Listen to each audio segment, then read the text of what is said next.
There's no parallel universe, no alternate universe where I would duck Eddie Hearn. I wouldn't duck anybody if they've got something relevant to say. I just don't happen to dance to their tune, run around listening to their nonsense, allow them to misrepresent me whilst going on their silly little platforms.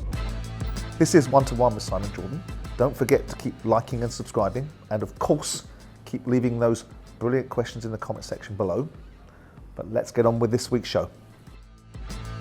I don't think it's appropriate to use hyperbole when describing Liverpool players as frauds.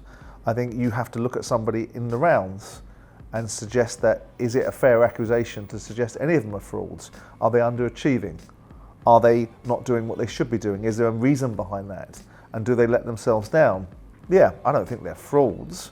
I think that's, if you look at frauds, you think of Bernie Madoff, or you think of people that have perpetuated deliberate frauds, not players that at this moment in time can't find their mojo, can't find the motivation or the ability, or maybe their legs have gone, or maybe it's a combination of all the above, and maybe the manager needs to come into the mix.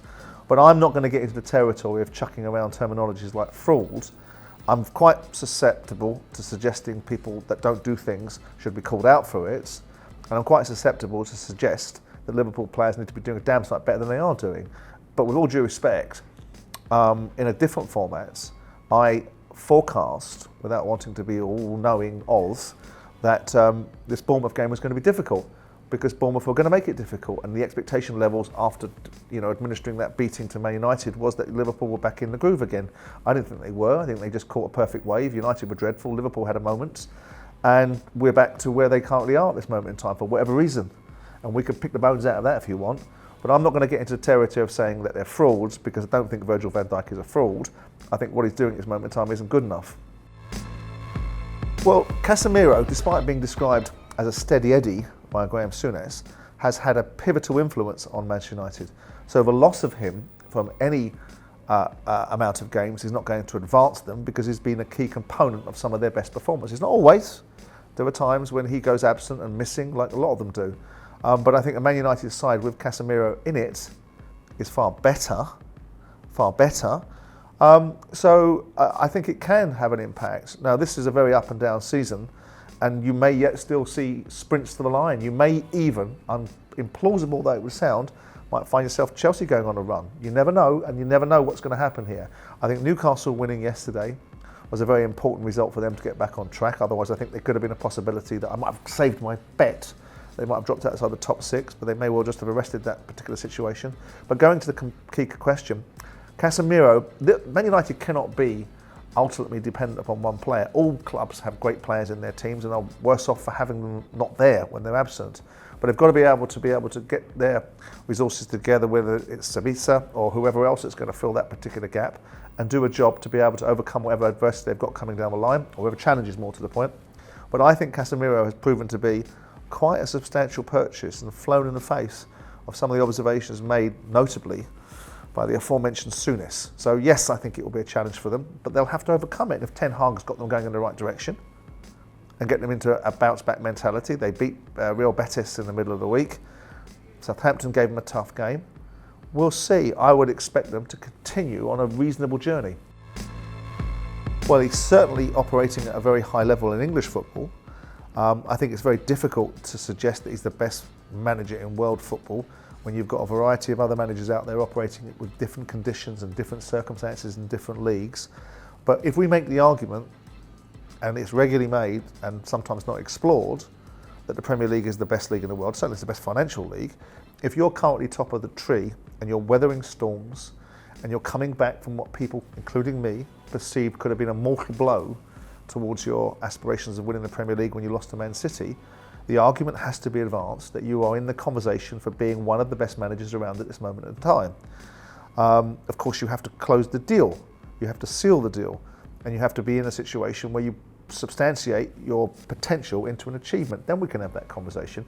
But the whole nature of the Arteta effect, and I don't always quite like it, but I do appreciate it, the whole jumping nature of that Arsenal fan base now, that galvanised set of players, and that total and utter focus amongst the Arsenal fans about the support and belief. We've long gone now is the toxic background noise of people like Arsenal Fan TV that gained their currency predominantly by the opportunity for other people to rubberneck at their ridiculous rants at their own football club.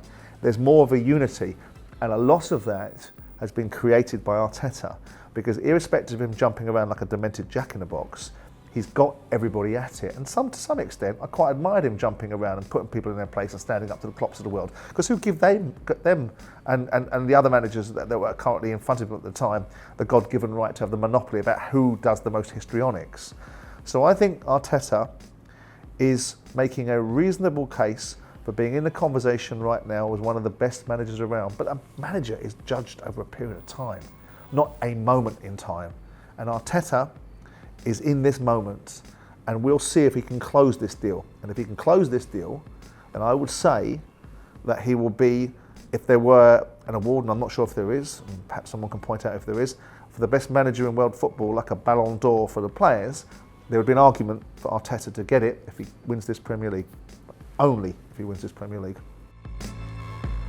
What would I say to people that suggest I duck Eddie Hearn? I have ducked Eddie Hearn.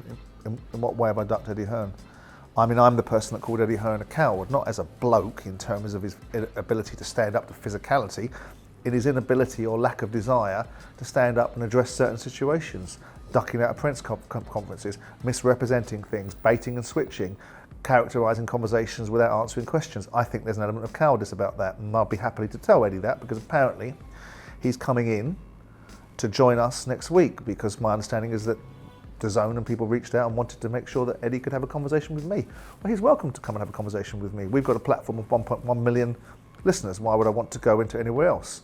I haven't made my life's work being about discrediting or opining on Eddie Hearn, but when you've got a subject matter like Conor Benn, and it's the subject matter of the day, and he and another promoter are centre smack bang in the middle of it, you're going to call them out. And then when said promoter starts saying ridiculous things about you and tries to repackage the arguments, oh, you had long hair, you wore earrings, and I saw you in Marbella, and none of that has any, none of it's true. I did have long hair though, but not earrings.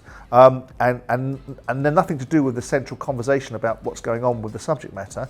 You're going to get smacked back, and then people are going to turn it into something more. I happen to believe that Eddie Hearn is a remarkable promoter. I happen to believe that a business that can do £60 million a year and turn over £12 million of a profit in a small space, in terms of the boxing world, is a very well-run business. I happen to believe, when you listen to the press conference that he did last week about talking about the facts that the only fights that have been made in the Middle East are made by moi, it's cocky and it's confident and it's arrogant to some extent, but I like it because I think it's showmanship and I have a degree of admiration for it. That doesn't mean that when it comes down to it, that Eddie Hearn can't be put in his place about certain things. So there's no parallel universe, no alternate universe where I would duck Eddie Hearn. I wouldn't duck anybody if they've got something relevant to say. I just don't happen to dance to their tune, run around listening to their nonsense, allow them to misrepresent me whilst going on their silly little platforms or anyone else's, when we've got a far bigger one in our space. So Eddie has been invited, and often invited, but then again, on the other side of the argument, Eddie Hearn doesn't just pop up and decide when he comes on. So my response when he said, I'll be coming on, was, too late, you've missed the boat, sunshine. Because that's about having value in yourself. I don't think that we should be holding our breath for Eddie Hearn. He's not the most important thing that God put breath into. So my attitude is, if he comes on, which apparently he is, chapeau, people will have an understanding of the differences of opinions that we have, and then maybe they'll find something in the middle of it that they didn't know before. But certainly not do I worry. If I can stand in front of heavyweight boxers like Derek Chisora and tell them they're not good enough, I'm pretty sure that with the Eddie Hearns of the world, I'm not going to worry too much about that. Right, that's your lot for this week's edition of 1-to-1 with Simon Jordan. Don't forget to let me know your views on Liverpool, Casemiro's red card, and the old snake oil salesman Eddie Hearn. Don't forget to like and subscribe, and of course, keep leaving the questions in the comment section below, and I will see you all next week.